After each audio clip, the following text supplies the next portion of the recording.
to my corner of the internet. My name is Fats. We have a kind of different vlog today. We're still hanging out. I still have a lot that I want to catch you up on. I have a lot that I want to catch you up on, actually. But let me sort of set you in a place and time. It is Friday evening. It is 4:45 p.m. The sun is about to go down. I am going to film my periodicals video. I have that set up in my living room right now. But you and I, right, we're pulling this all-nighter together. We are pulling this all-nighter together. Because here's what I'm thinking, right? My sleep schedule, it's been backwards. It's just been hot garbage. I've been working the 9:30 to 6 p.m. shift. I work from home. I can technically work any chunk of time that I want, right? When it gets dark so early, I prefer an earlier morning shift, like a 7:30 to 4 or an 8 to 4:30. That's usually what I choose, or I take a really long lunch. I love taking a longer lunch for myself, and I do a 7:30 to 4:30, something like that. I don't know yet. But I have been sleeping very consistently from like 5 a.m. to 8:30 a.m. That is all I've been sleeping. I'm not feeling tired. I'm up. I'm even doing that thing where you just lay in the bed and you don't sleep. So, to fix that, we need to go get some coffee, some snacks. We're going to snack tonight. And we're going to read. We're going to figure out what books look the most fun and will keep us up with a little bit of help of coffee. This isn't coffee, this is tea right here. I just was really craving some spiced herbal tea. But we're gonna read books that keep me up. I don't know what I'm interested in. I don't know how many books I'm gonna get through. I don't know if I'm gonna get distracted. I don't know how quickly I'm gonna be reading tonight. I just know that I need to be entertained and I need to stay awake. So I don't know how many books we're going to read today. I don't know what I'm sort of planning on today. We're going to read my way through the night tonight. I'm going to work. I'm going to live my life tomorrow. And I'm going to be so tired that I'm going to fall asleep, hopefully, at 10 p.m. That's the issue. I need to be in bed at 10, get my full 7 to 8, and then live my life. I'm not getting a full 7 to 8. I'm not, just whatever. I don't want to talk about my sleep. I want to talk about books because I want to talk about BookTube as a whole, to be honest. I love the like fall teas, the like fall spiced teas. They're herbal. They're so good and so warming. What was I saying? Oh yeah. So I've been thinking a lot about my channel and what I love doing and like what I kind of want to do differently. And there are a couple of feelings that I've been having about the channel. First off, I love a think piece. I love a think piece. And I wanted to do more think pieces this year. But I don't know what it is. I started posting a little bit on TikTok, and I do think that we are think pieced out. There are too many think pieces. There are too many mean opinions framed as think pieces. There are too many people coming on the internet to be mean and framing it as a think piece. I'm not liking it. So while I have thoughts and I have opinions and I really want to put together these cool thought videos that I enjoy putting those together. I've done a couple of them. I haven't done them because I've been fatigued with them. And speaking of the fatigue, I've also just been in such a weird place with YouTube as a whole. I'm not a TikTok person. I'm not really around on Instagram. I don't have Snapchat. I don't have Facebook. The only streaming service I have is Netflix. I do have a couple of, I think I have a Hulu and Prime from a boy. Don't worry, it's a friend boy. It's not a boy. It's a friend boy. But also like my arch nemesis. We fight all the time.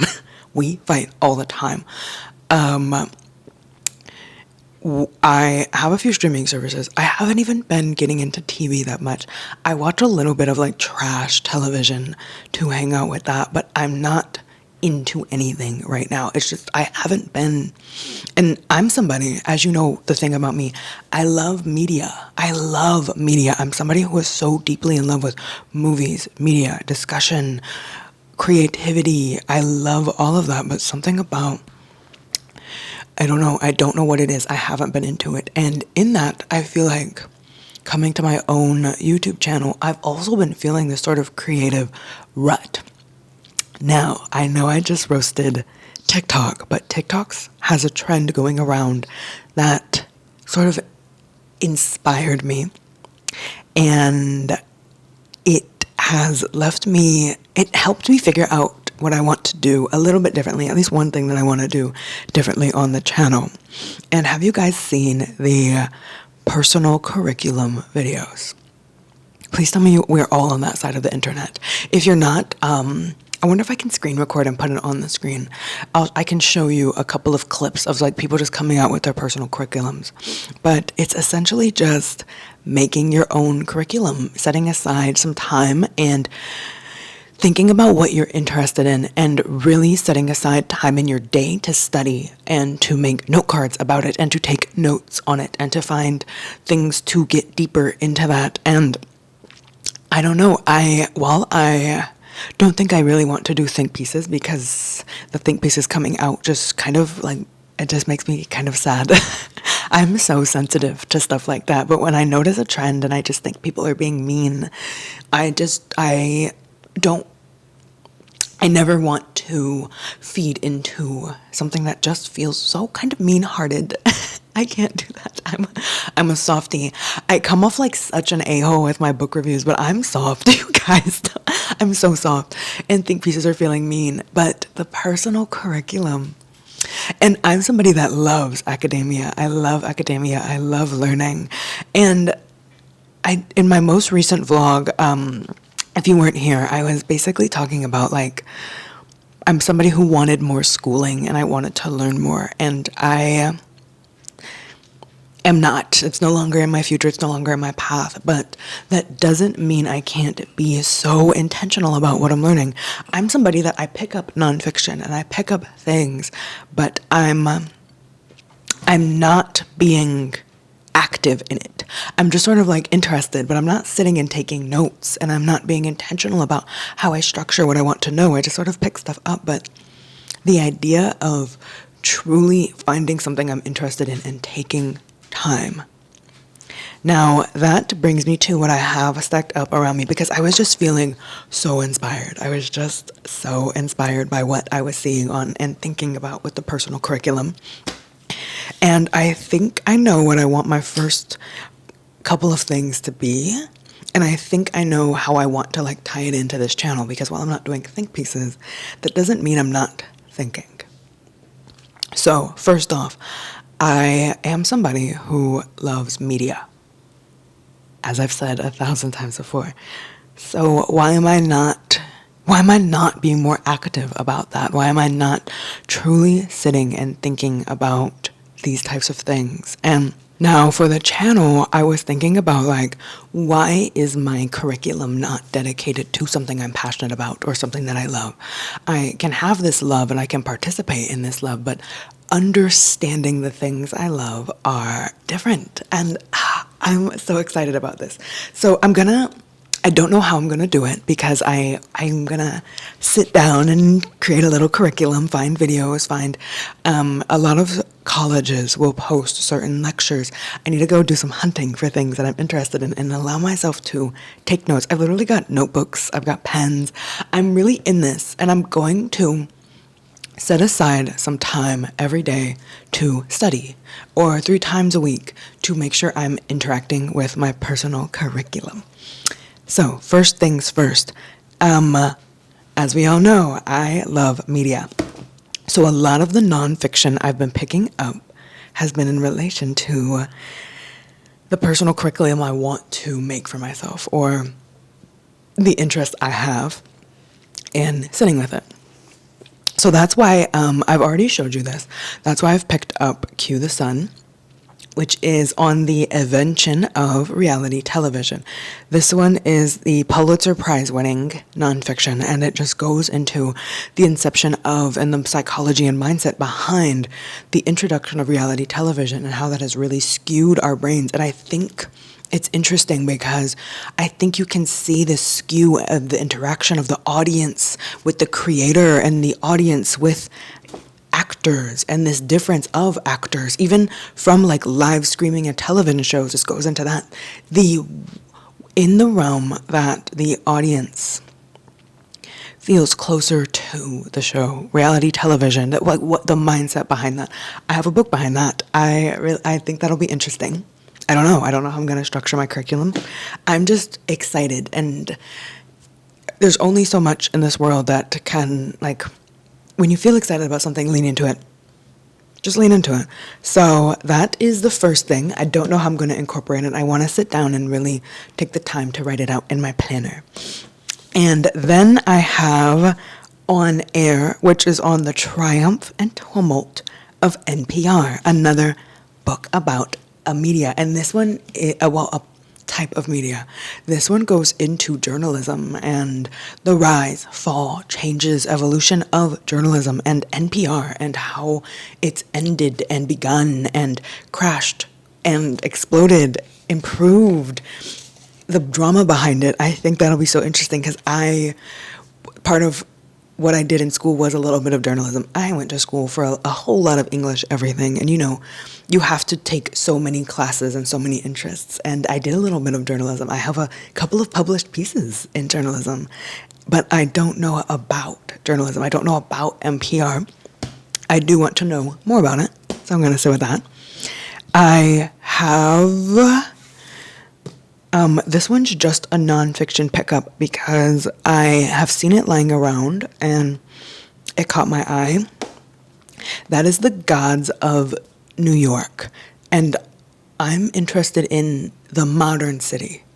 I do think that we are in this almost new era of how we conceptualize a city and an urban space. And this just kind of goes into the rise, fall, the AIDS epidemic, the effects of, and into New York, the powers that be, and what has brought us to the city. And it's the city itself, the moving pieces that have affected the city itself. I think it goes into architecture and city planning and green spaces. And I desperately want a chapter on Central Park and green spaces. I saw this really cool nonfiction on like shade as a resource and shade as a commodity, like literal shade, sitting under a tree, shade as a commodity and the commodification of shade and how third spaces play into this and how we live in a world with less shaded areas and how that affects the economy.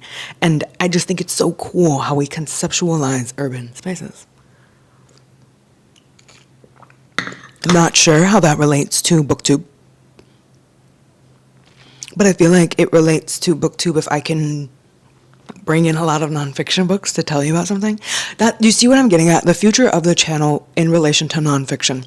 Rather than giving you nonfiction recommendations, rather than saying, please go read this 600-page book, I'm thinking about just teaching you a thing and talking about it and creating discussion around the nonfiction that I've read. If you want to go read the nonfiction, go read the nonfiction, but I did a nonfiction rec video ages ago, and I just didn't feel, it wasn't fulfilling to me to give you these recs. Nonfiction isn't for everybody. These 500-page books, these 600-page books, and they're more expensive, and nonfiction sections and libraries aren't as large, and it just felt, I didn't feel fulfilled giving you this list of nonfiction books, whereas I can curate a video and the nonfiction included in it can be recommendations. But I can just talk and I can create a little 60-minute episode of whatever I've been teaching myself. I'm excited about it in my head. I am a BookTube channel, so something about staying in that niche. But also, it's my channel, and if I'm using books to get to the topic, Does that make sense? Are you tracking? How do we feel about that? I'm going to do it. And I think it'll be fun as like a bonus episode. Here's what I've been teaching myself. Here's a quick little random lesson, and here's all the reading material that I got from this, but I read it. Rather than giving you a rec and saying like, if you want this information, it feels like I'm putting up a wall. Do I know that you could go get a nonfiction book for yourself? Yes, I know that. I know that if you're interested, you can go get it.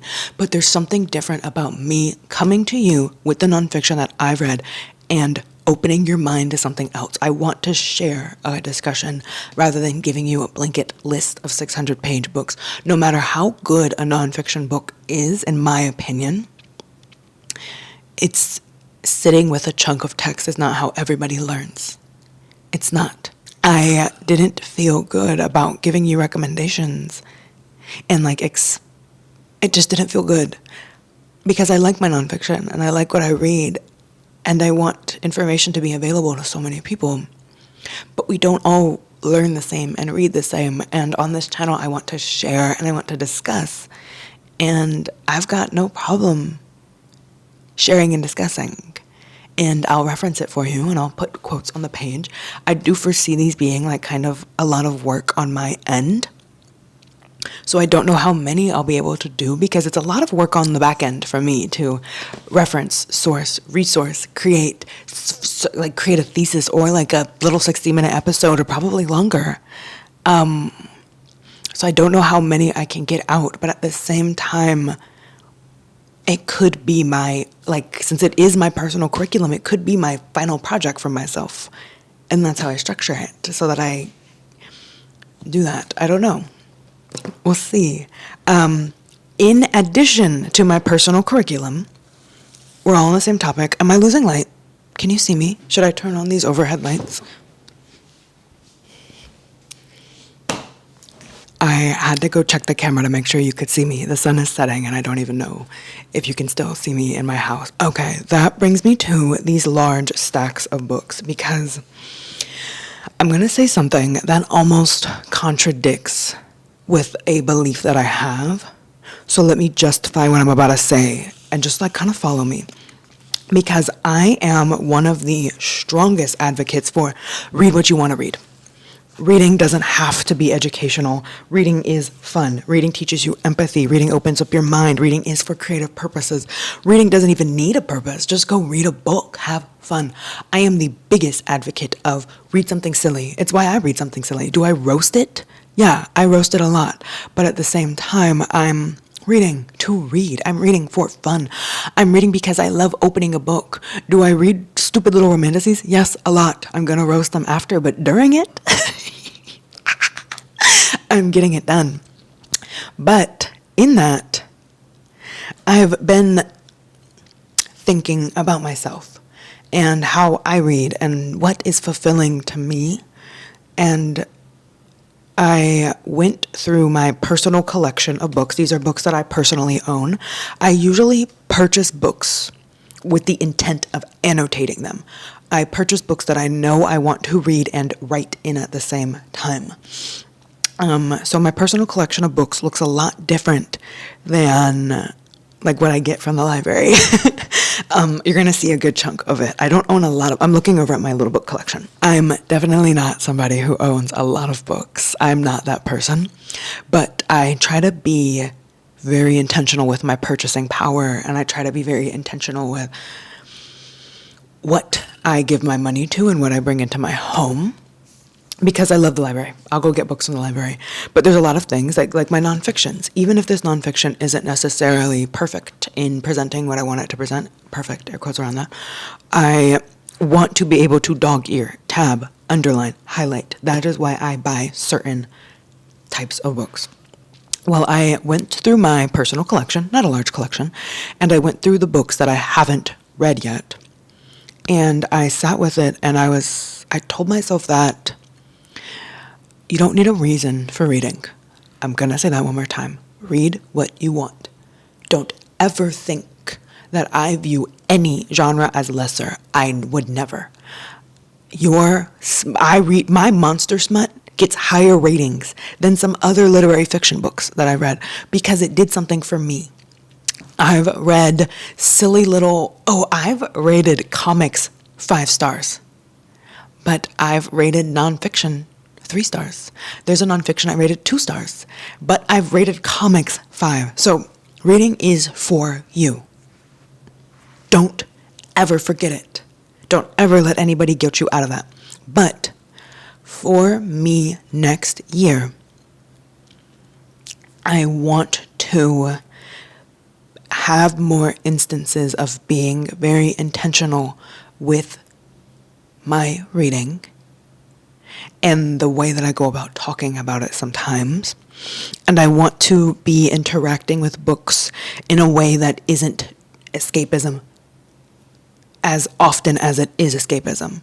I love the escapism. I'm never going to stop that. I'm never going to guilt myself for that.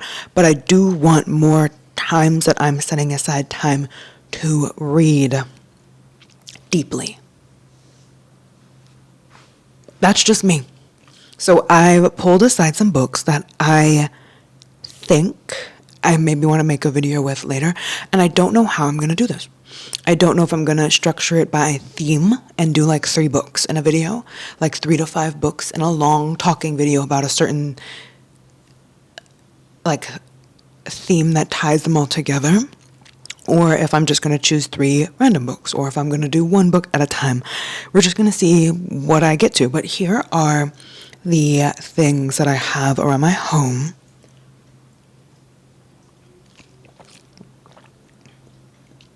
that I think I may want to talk about more. I think I might not even get to them.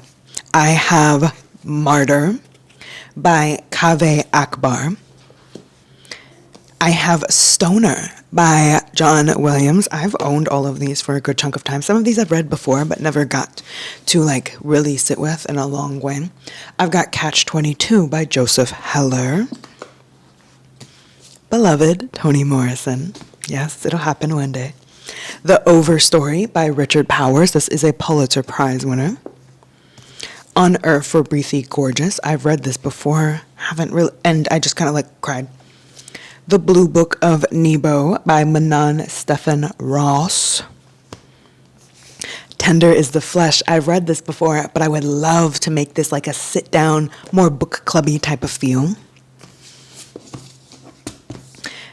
The Emperor of Gladness by Ocean Vuong. I went to that talk, but I haven't read it because I've been playing with the idea of making content around it. Paradise by Toni Morrison. Loved One by Aisha Maharar. Go Tell It on the Mountain by James Baldwin. I think I have The Fire Next Time lying somewhere. I don't have bookshelves. Things are just kind of stacked on my floor. I have some books by Rachel Cusk. I have Kudos and I have Saving Agnes by Rachel Cusk. I have Greek Lessons by Han Kang. I also have Human Acts by Han Kang. I don't own The Vegetarian. I have read The Vegetarian before, but I don't like, The Vegetarian comes with one of those like sticker things on the front. So I want to find an edition of The Vegetarian that doesn't have that. I'm gonna do Real Life by Brandon Taylor. I listened to this on audiobook, felt every feeling, and I told myself that this was something I needed to sit down with and annotate. I can't just listen to that one. Never Let Me Go by Kazuo Ishiguro. And I also own Stoneyard Devotional, the Booker Prize winner of 2024 by Charlotte Wood. And I would say I maybe have every book that I own is one of those books. Like it's kind of in this, I don't want to say they're not better than, but they're books that I would talk about. I would want to talk about. I want to break apart. I want to say this sucks because, or I didn't like this because, and really create a discussion out of it. So again, I don't know the frequency to put things out. I do want to try to hold myself accountable maybe, and again, treat it maybe like a curriculum. There's a chunk of time or a certain amount of notes that I want to take, or I set like I need to get to this page at the end of this week and this page, like really break it apart and set myself up to make and create and discuss. And I've been debating on, since I'm interacting with media in this way, I've been debating a Substack that either lays out my notes a bit better. I want to make this available. I want discussion and knowledge and thought to be so easily available for me. Like, why am I not doing that? So I've been debating a Substack. I don't know how I will go about it. Maybe writing it out as think pieces. I do love a little emotional piece and a little think piece, but maybe the occasional somehow structuring my nonfiction reads and really creating a maybe journalism type pieces. I don't know yet. But I want there to be something tangible that you leave with if I do something like this. And I want there to be something that you can reference and something you can read through. Because even me doing classics, I do it from cover to cover. But I want people to be able to end it and have a theme, a discussion, something written out to sit with and take time with on their own. I don't know. I used to want to be a teacher. I really used to want to be a teacher. I've tutored a lot. I've worked at a lot of after school programs. I used to want to teach. And something about this is satisfying out for me. So it's not that I don't think you aren't listening during a video. I just want to be able to provide the study guide, or I want to provide highlights of notes and themes and break that down and write something out. And I want to, I don't know, I really want to do that. Because why not? It's what I went to school to do. It's what I went to school to do. It's what I went to school to do. I don't know why I don't know what I'm feeling about that sentence. Something about that kind of made me teary-eyed. It's what I went to school to do. Ooh. So that's hitting something. I don't know if this is a happy teary. I don't know what this is. Let me turn the lights on to make sure that you can see me.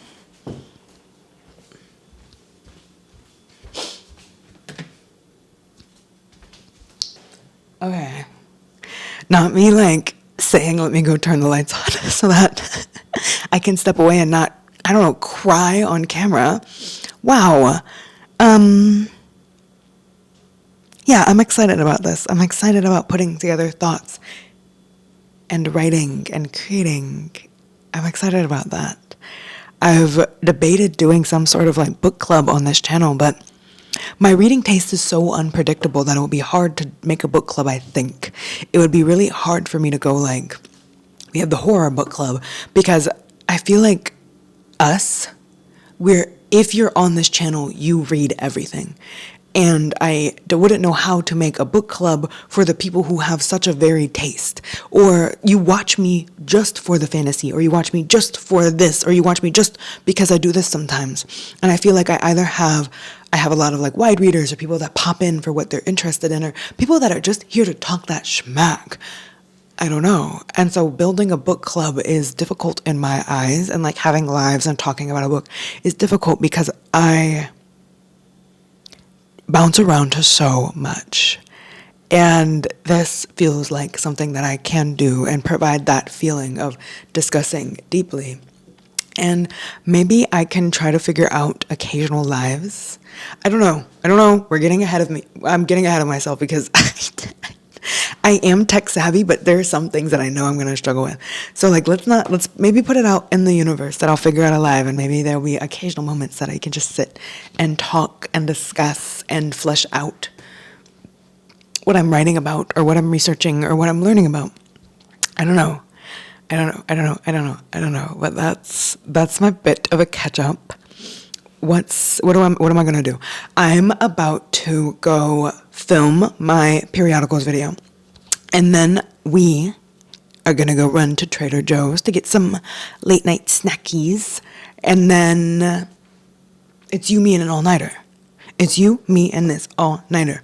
I gotta go film my video, though. My mic is dying. It's telling me that I've rambled enough for the beginning of this video, but I'm excited, I think. I already kind of know roughly what I want to film for the rest of 2025, so it'll give me time to really sit and figure out how I want to incorporate book clubby feeling type videos. I don't know. Somebody told me about Frankie's Shelf. Somebody told me about Frankie's Shelf and said that they go about a video structure like that. Because I had brought this up ages ago. Sorry, I'm watching to see if my mic dies. I brought this up ages ago, wanting to do something in this realm with books. And somebody brought up Frankie's Shelf and said that they film by talking about 3 or 4 books and like allow spoiler talk. Maybe I'll go hunt down that channel and see how they structure their videos to see if I can sort of take some pointers from them and peek around. If you have any recommendations for YouTube channels that handle these types of discussions, like good, long, spoiler-filled discussions that feel like a book club videos, please tell me so I can go hunt them down. Or people that are taking in that, like, let me present something I've learned and something I've been reading about in a sort of like hour to hour and a half lesson. If you have any of those, please. I would love some references to see how I would go about it, because I just sort of have the interest and the excitement, but I don't know what I would do yet.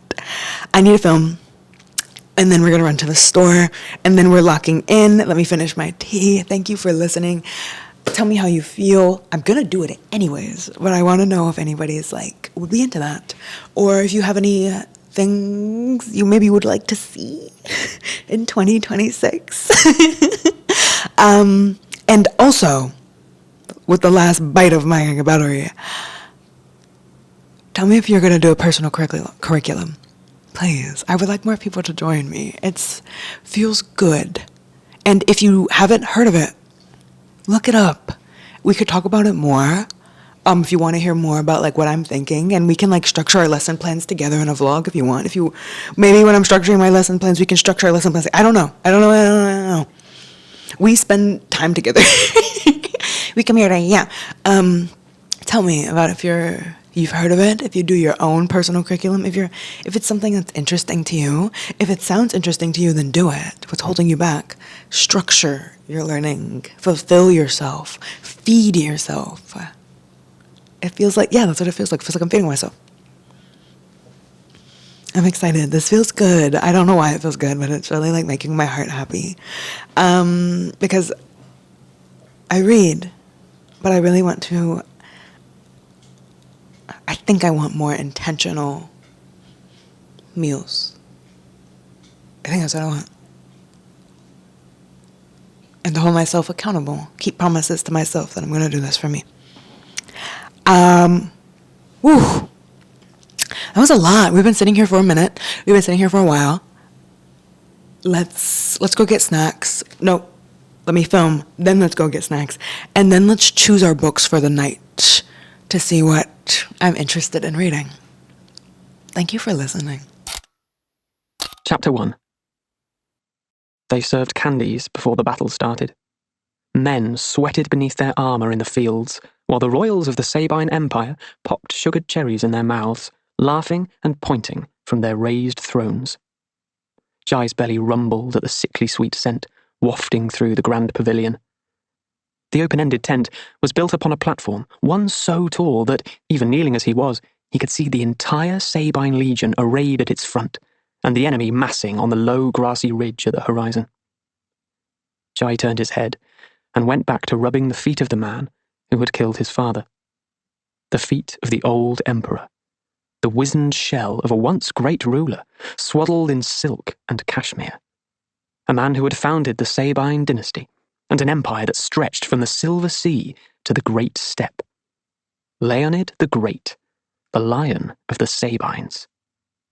He had handed his rule onto his son years ago, for now he, the elder, was half-blind and senile. Leonid sat apart from his descendants here, no more than an afterthought, brought to the battle out of obligation. His progeny owed him everything, yet treated the man as a relic.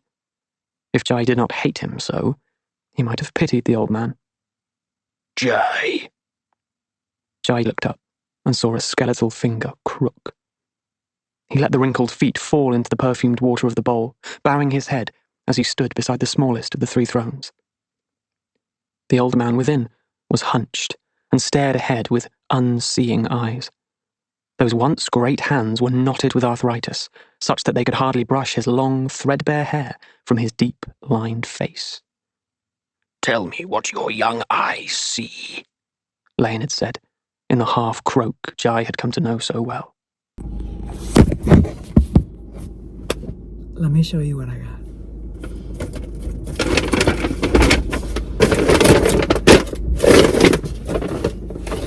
We got something sweet and savory.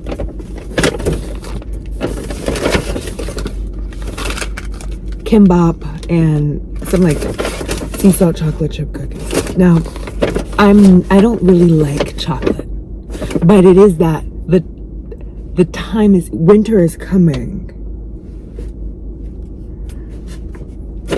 So I have that. And then I got 3 of these. Now, hear me out. The goal of tonight and into tomorrow is that I do not nap and I do not fall asleep tonight because I need to be in bed at the right time tomorrow. So I got 3. I think I'm going to need 1 tonight and at most 2 tomorrow, or 2 tonight, 1 tomorrow. I don't know. These 3 will, it's more than enough. I am a coffee drinker, but it still works on me. And that's it. I got some broccolini, but that's for something else. That's for chefing it up, making my lunches. But let's head home. Let's settle in, and let's get this party started. Okay, so I hope you can see me. I hope I'm in focus. These are all of the... Hi, co-host. How are you feeling? You have something to say?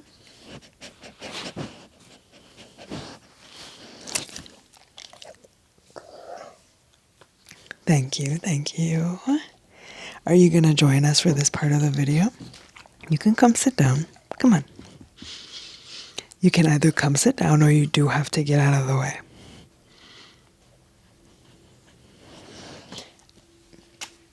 Okay, go ahead. Watch out. All right, what was I saying? So these are all of my library books. And since we are pulling an all-nighter, I don't know if I want anything that's like plot heavy, world building heavy, because I'm assuming that my brain is not going to be fully active. Now, I do have some things for when emergencies hit. And I'm thinking that emergency-wise, I have 2 of the Monstress volumes. So these are definitely going to exist for emergency. So let's set those aside. Like when I'm like in the, like I need my coffee time, that is what I'm going to grab. I also have this random thing called Chew. Hold on, let me show you this. All right, that feels kind of genius. I clipped the microphone onto the book. So there's this guy, and what's crazy about it is when he eats people, he's able to like see the past or see what happened, but only when he eats people, I think. I think he's like a detective that has powers if he eats human flesh, but I also think he just doesn't, I don't know if he likes food. It's insane. Hold on, let me just read the back. Yeah, so it says that Tony Chu is a detective with a secret. He gets psychic impressions of whatever he eats. So he's often found nibbling on the corpses of murder victims. What even is that? Okay, so we have some books with pictures in case like I'm really struggling and I just need a little pick-me-up through this. Now, I have some novellas. Should I just maybe have a novella night? Would that be cool? Like I just sort of blast through short books. Maybe that instant gratification will help me get through tonight. Or what else do I have? I feel like these require some thinking. These are fun fantasy for sure. I've got some romances at the bottom. These are all my romantasy. I've got maybe romantasy could be fun. I have this romantasy series. The first one is lying around somewhere. I don't know where, but the second book is The Hemlock Queen and then The Nightshade God. That one's like a little TikTok romantasy, so it doesn't really require, I think, much. So that could be fun. So let's say I have these for emergencies. Let's choose one of my novellas. So I have Automatic Noodle, which is one of the newer releases. Don't know what it's about. I think it's cozy. I think it's cute. I don't know if cozy is what I need for like a night up. I do think this one's cozy too. Okay, scrap that. I don't know. I think all three of my novellas that I have around are cozier, and I don't think that's what we need tonight. So let's scrap all of those. Silly Little Romantasy could be great. I have this series, but I think it has the Forged in Blood series has a lot of like mixed reviews, so I'm not sure that's the option. Black Tongue Thief, I'm excited about. Big world building for that one. Serpent Called Mercy is another fun fantasy. I have the favorites. I have Yellow. I have Nicked. This one is like a little dark gothic adventure. I kind of love that. Actually, let's put that one in my stack because I'm excited about that. So I've got a dark gothic romance. And then, or do I just stick with this TikTok series? It's not going to be anything special. I'm not going to necessarily love it, but I do think it's one of those series that has a little bit of spice, a little bit of stupidity. Your brain can be off for it, and it doesn't mean much. So maybe I do that. Hold on. I need to find the first book. It's lying around here somewhere. Okay, I'm back. So the very first one in this series is called The Foxglove King by Hannah Whitten. Let's read the inner flap in the first page and see like how I'm feeling about it. In this gilded gothic and romantic new epic fantasy, so Lore has been living by her wits since she was a child, running poisons for the cartel that took her in, avoiding the attention of the law and keeping her affinity for death magic a secret. Because mortem is a rare and illicit commodity, and using it could mean death. When a job goes wrong and Laura is captured by the sainted king's warrior monks, she expects a pyre. But King August has a different plan. Entire villages on the outskirts of the country have been dying overnight, seemingly at random. Laura can either use her magic to find out what's happening or die. And the king suspects his arrogant, handsome heir is behind it. Thrust into a lavish court where no one can be believed and even fewer can be trusted, Laura must navigate an intricate web of politics, religion, and forbidden romance. Let's read the first page, because this might be it. Okay. Chapter 1. No one is more patient than the dead. Arverani proverb. Every month, Michael claimed he'd struck a deal with the landlord, and every month, Nicholas sent one of his sons to collect anyway. The sons must have drawn straws. This month's unfortunate was Pierre, the youngest and spottiest of the bunch, and he trudged up the street of Delaire's Harbor District with the air of one approaching a guillotine. Lord could work with that.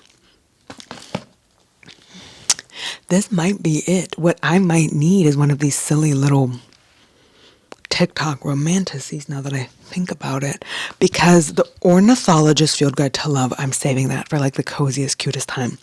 When the tides held the moon, the library wants this back soon, but this is chunky, so I don't think it's like fast-paced throughout, and I need to stay in it. The Crown of Ivy and Glass, I've seen mixed reviews about this in like a negative kind of way. One Yellow Eye I've not heard anybody talk about. The favorites people talk about a lot, but I think I want to save that one for a good day as well.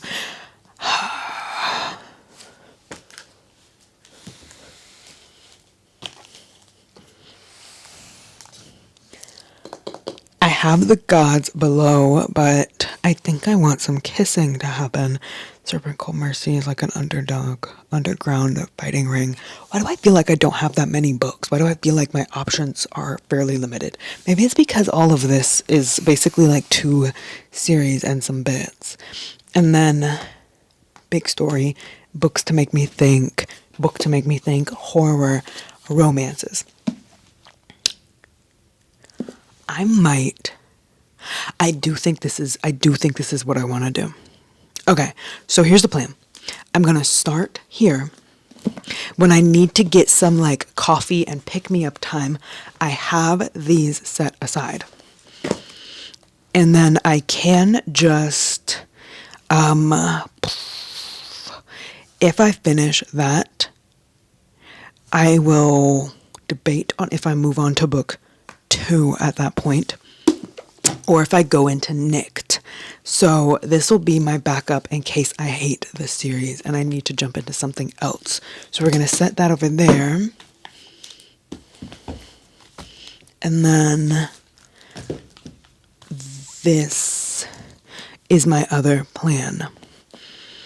So you're going to go over here. I'm not going to finish the entire trilogy tonight. I'm a quick reader, but I'm not that quick of a reader.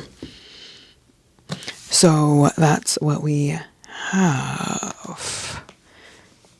Some Munch Dress and some Chew.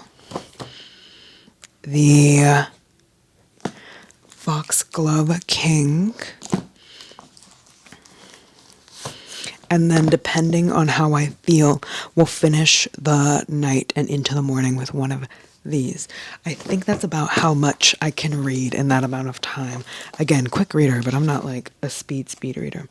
This book is 450, but the words are really big on this. So this one's going to get done for sure. Let me check the time right quick. I'll be right back.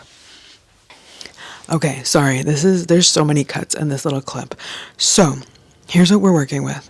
It is currently 9:53. I'm about to hop in the shower and then it's going to be 10:30.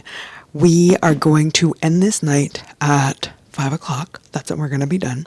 Or let's end it at like 4:30-ish because I can make it to the gym and get a workout in at 5. So we're making our way to 4:30. It's 10:30, 11:30, 12:30. 1, 2, 3, 4:30. 6 hours. Let's check in every 2 hours. How do we sound? How do we feel about that? Every 2 hours we'll check in.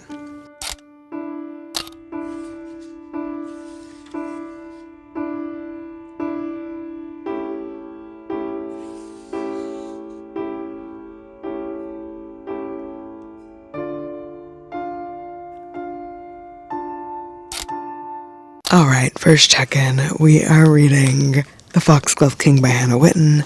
I'm currently at page 137.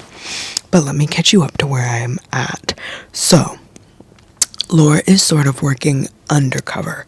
She's living with and as the girlfriend / partner of somebody who's in the mix of the poison trade. Laura is working for a group of people that wants to be the biggest of the poison traders. Essentially think like drug dealers, gang, economy, whatever. Laura is a poison runner for one of them. She is working undercover to sort of get the insides of a competitor. Well, the reason that poisons are ran is for something called mortem. Now, I marked a page so that you could hear how mortem is first described, just so you were kind of in the loop. Now, the reason I marked this is so Laura, she can feel when somebody is under the influence of poison. She can feel that. And in this scene, she interacts with another poison runner, somebody in the opposing faction, and she can feel the poison in their blood. So that's what scene we're in right now. The dark threads of mortem under Pierre's skin twisted against Laura's grip, stirred to waking by the poison in his system. Mortem was dormant in everyone, the essence of death, the power born of entropy, just waiting to flood your body on the day it failed. But the only way to use it, to bend it to your will, was to nearly die. If you weren't after the power or the euphoric feeling poison could give you, then you were after the extra years. Properly dosed, poison could balance your body on the cusp of life and death, and that momentary concession to mortem could, paradoxically, extend your life. Not that the life you got in exchange was one of great quality. Half stone, your veins clotted with rock, making your blood rub through them like a cobblestone, skinning a knee. Whatever Pierre had been after when he visited a death dealer this morning, he hadn't paid enough to get it. If he'd gotten a true poison high, he'd be slumped in an alley somewhere, not asking her for rent. Rent that was higher than she remembered it being, now that she thought of it. I'm enjoying the writing style of this. I'm enjoying the scene setting. I'm enjoying the tone. But so anyways, one of the big moments that happens in the beginning of this book is a deal goes wrong. Laura is in the mix of a deal gone wrong. And it becomes a horrible scene of violence. Swords are out. A horse dies. And Laura just knows that all she needs is a distraction. If she can distract everybody, maybe they can get away. So Laura reanimates the horse. Necromancy. When she reanimates the horse, she tries to get away, but she's caught, of course. And who is she caught by? By none other than the Presque Mort. The Presque Morts are like a religious faction. Now, they also deal in mortem. They do see this death magic and mortem as a sin unless used for that which is holy. Now, how did they get this power, right? You have to be near death in order to be able to wield mortem in a certain way. So all of the religious guys, they have like a scar here, a scar there, because they all almost died. What is Lore's secret, though? Because Lore can really wield this power. What the reader knows and what Lore knows, not anybody else, is that she wields this power because she was born in the catacombs. Mind you, there is this evil, dark magic that leeches from the catacombs that they're trying to hold back. So the fact that Lore was even born in there or came from there is crazy. Anyway, she gets taken by this religious faction and they need her for something. Two things. One, there was an entire town that fell dead.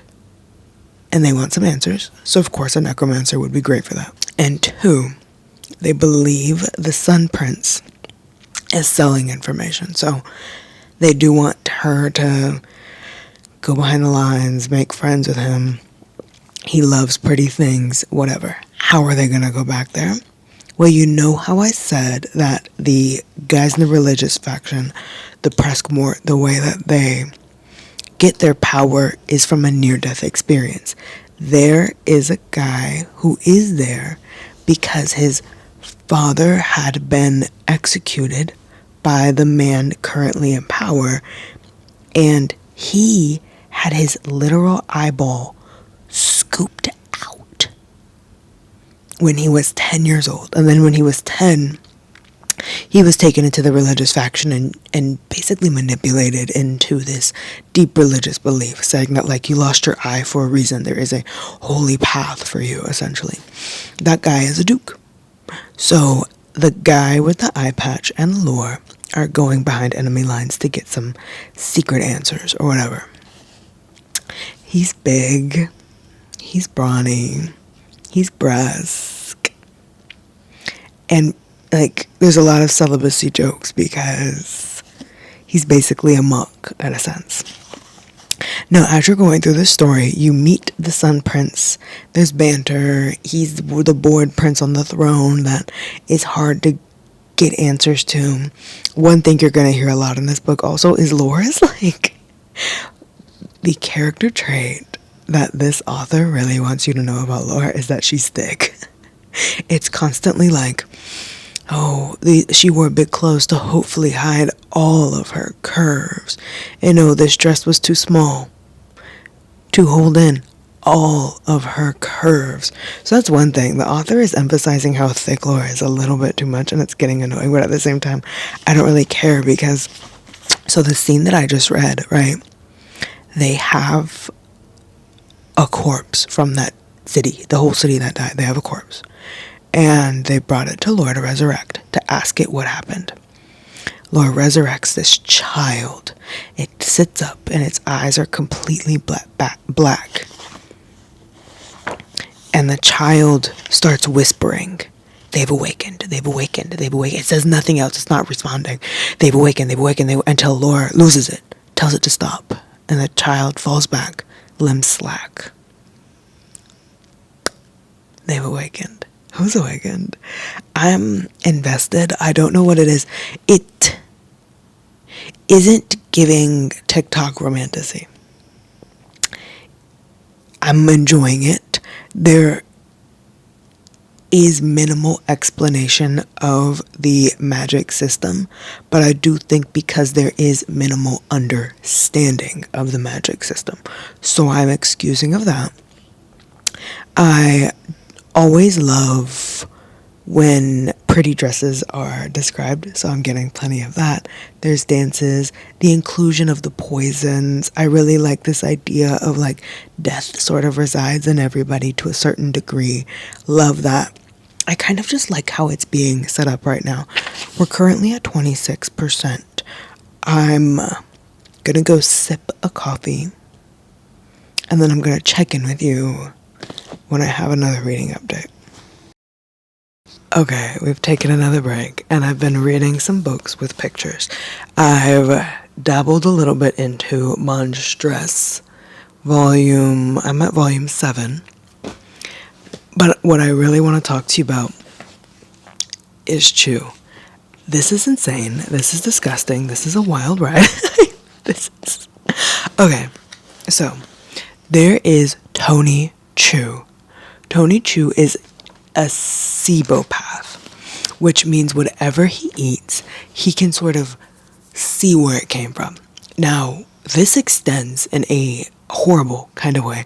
If he eats a slice of bacon, he gets the pesticides fed to that. He experiences the slaughter that pig went through. So he just chooses not to eat anything. Tony Chew is our main character. The only thing he can eat that doesn't send him into his sebopathic sort of spirals is canned beets. All he eats is beets, really. Anything else sends him over the edge. Now let me set you in a place and time in the world. 3 long years ago, an avian flu swept through the nation, killing millions and millions and millions of people. Well, that's what the government said. It was an avian flu. Not everybody believes this, however. But chicken is illegal. You cannot eat it. It is taken off the markets. There is a big chicken black market, though, which is kind of where we open up at the beginning of this book. You open up with Tony Chew and his partner. They're staking out an underground chicken situation. However, they get stopped by the FDA. One of their private agents says, hey, you're not about to shut down this entire department. You're not going to shut down this entire speakeasy. The guy who runs the speakeasy, he's actually an informant of ours. And in order to be an informant, in order to allow us this sort of relationship, we let him sort of run his thing. We turn a blind eye to what he's got going on because he's one of our best informants.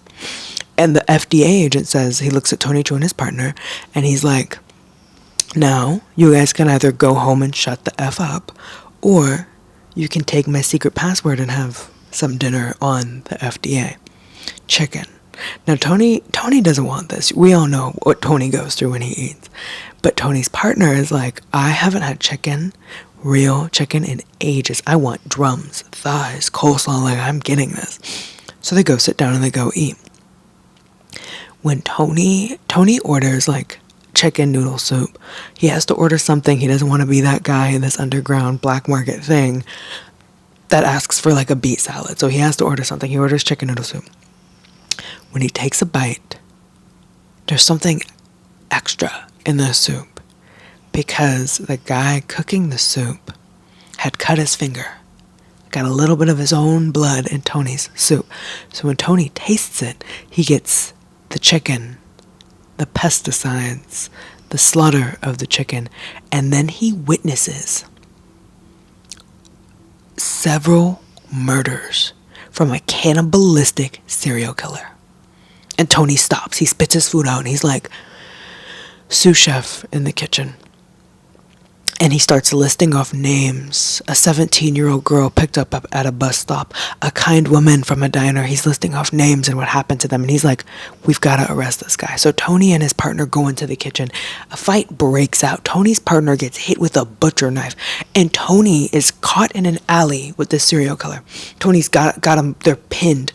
The serial killer has a knife to his own neck. And he's telling Tony, like, leave me alone. Let me go. And Tony has a gun up and he says, I'm not letting you go until you tell me every single woman you've harmed so that I can give them a proper burial, you monster. So the guy ends himself. Well, Tony's a psychopath, so he does what he has to, jumps on the guy and takes a nibble, and that's where the FBI finds him. That's where the police agency finds him. Tony is on top of the guy, going to town to get the information. When they get back to the precinct, Tony lists off names, dates, times, families, locations, and they have all this information, and everybody's just like, hey, we just found you eating a guy, though. We are going to have to remove you from the police force. We're going to miss you, buddy. Thank you for getting us all this information, but we got to remove you. When he's leaving, the secret agent guy from the first scene comes in and he's like, Tony Chu, I am also a psychopath. We're about to work together at the FDA. And that's kind of how it kicks off. But you have like more murderers. You have drunken, murderous, vampiric space scientists in the Antarctic that are supposed to be looking out for a planet. You have possible government conspiracy. You have a Sabo Scrivener who was able to write descriptions of food so good that you can feel it. Tony has a crush on her. Because you know how Tony can't eat anything? He has a crush on the woman that's a Sabo Scrivener because she is just able to write tastes that he otherwise wouldn't have. But her power's a little evil too, because she can write a disgusting food description and send people like vomiting. Well, the way that this story goes is you just get sort of like different pieces of different cases, because when Tony gets to the FDA, his boss hates him. Just a classic, like, I hate this guy, he's the worst thing that's ever happened to me. And his boss gives Tony a stack of files, and he goes, here's a whole bunch of cold cases that need to be solved. Figure it out. So Tony just kind of bops around into all of these gross things. There was a situation at a chicken shop, well, a fake chicken shop, because, you know, real chicken's not allowed to be used anymore right now, where a employee found their old health inspector's finger in a burger, and they had to find out where the finger came from. This is just so deeply disgusting. This is so gross. But also, like, such a weirdly unique idea. It's disgusting. Like, I can't emphasize this enough. This is really gross. But, like, it's a unique idea. I don't think I've ever read anything like this before. So I've read some books with pictures. I'm very minorly caffeinated, and I think I'm gonna go back to this for some time and see what happens there. I just wanted to check in. I'm around page 200. I'm not at my next checkpoint, but I just wanted to talk about this. There is like a simplicity to this story. I do want to say that I am enjoying it. I haven't hit a point where I'm not enjoying it, but there's a simplicity almost. I can't quite put my finger on it. I'm not feeling like there's a vast amount of world building, or like the lore is deep and intense, or these characters are necessarily deep. I am loving it. But I would say there's almost a simplicity to all of it. Like, I've got this character with this type of trauma, and this character with this type of trauma, and this character that presents themselves in this way. Do I get more and more of each character, and it is the complexity of my story slowly building? Yes, the politics of it is slowly building. I get little bits and pieces of lore as I go. Lore of the story and lore of my character. I'm getting bits and pieces of the prince. It's slowly building as I go. My biggest thing is I feel like I should have so much more depth to lore when you're somebody who was abandoned as a child, grew up in these catacombs, has this power, doesn't know yourself, feels alone, was literally betrayed in the first chapter. She was so deeply betrayed, and I don't feel like we're getting those emotions or having to deal with that. We're not getting any of that. I feel like I should have so much more of how Laura is feeling, what Laura is going through, and I do think there should be so much more depth and pain. Yeah, I just feel like the basis of this feels good. Don't take that away. Like, I'm entertained, and I'm deeply entertained. I'm having a great time with this. It's just that there is a simplicity to it that I think could really be built on. And if that simplicity were actually built on, this could be like a 5-star series. I don't know if this is a debut novel, but maybe the series does more. Like, the way that these characters are getting a little bit more, maybe it grows as the story goes on.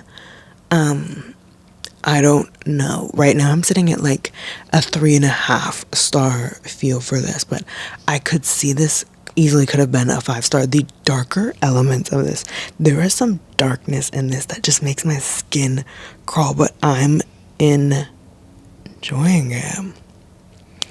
I am about to like get up, move my body. I might force the pup to come outside for a little bit so I can just move or something, because we're about to head into the final stretch. Okay, so we need to have a talk. We need to make a decision. I have some complaints, but before I complain, I want to say I do want to continue this series. I do. I was deeply entertained, and it's just the magic system that I enjoy. That's about as far as it goes. So let me get into my complaints. Complaint number 1. If the characterization of my FMC is a bad ASS girl who doesn't need nobody, who has taken care of herself, and is a hit it and quit it, don't get attached type of person, it is then deeply wild for a love triangle to come into that person, and for fate to lead her into like away from who we came to understand her as a character, if that makes like the characterization of Lore and how she came in, and what I liked about her was tossed to the side for a love triangle, which just feels like such a wild decision for somebody who is very don't need no man. Thing number 2, the cliffhanger of the first book, you can kind of see it coming. But when it hit, it was still like you can kind of see that cliffhanger coming, and I can see the story continuing, so I'm not quite mad at me being able to see that cliffhanger coming.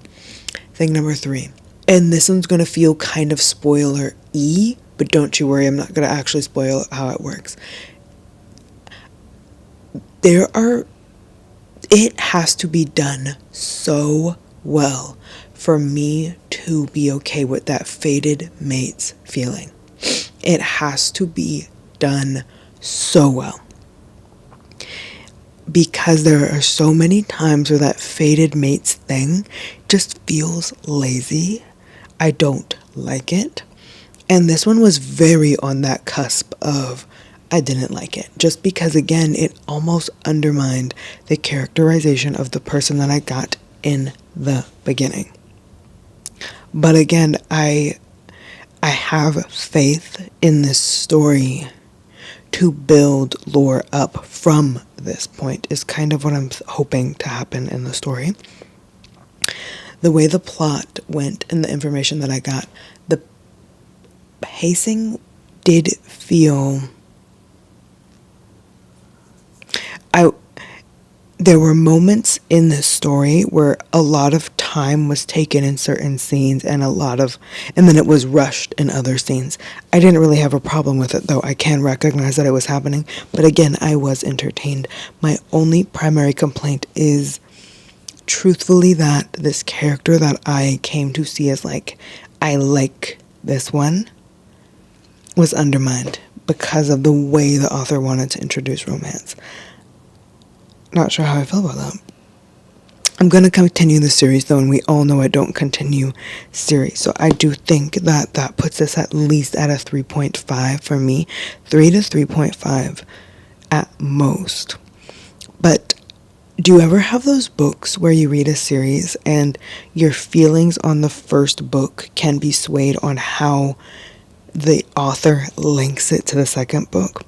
That's kind of where I'm at right now. I almost feel like the way I feel about this one, it's really dependent on if we carry it out in a different way, I feel. Because on one hand, I can say like, oh, the characterization didn't feel right. But if we grow and develop why we've made the decisions that we did in this tale, I don't think I'll be so mad. But if we just kind of like resonate in this fact that we've undermined how we've established this character, I like the snippets of lore, not the character, but lore in the story that we got in here. Again, I do think that could be built out so much more, but I do think that this was a great platform for the beginning of a series. That was great. I did have a good time with this. That's all I have for you. We made it through the night. It's daylight saving, so it's still dark at 5 a.m. But I'm about to go live my life. Thank you for hanging out with me through tonight, and thank you for keeping me company while I pulled this all-nighter. And I'm gonna talk to you next time.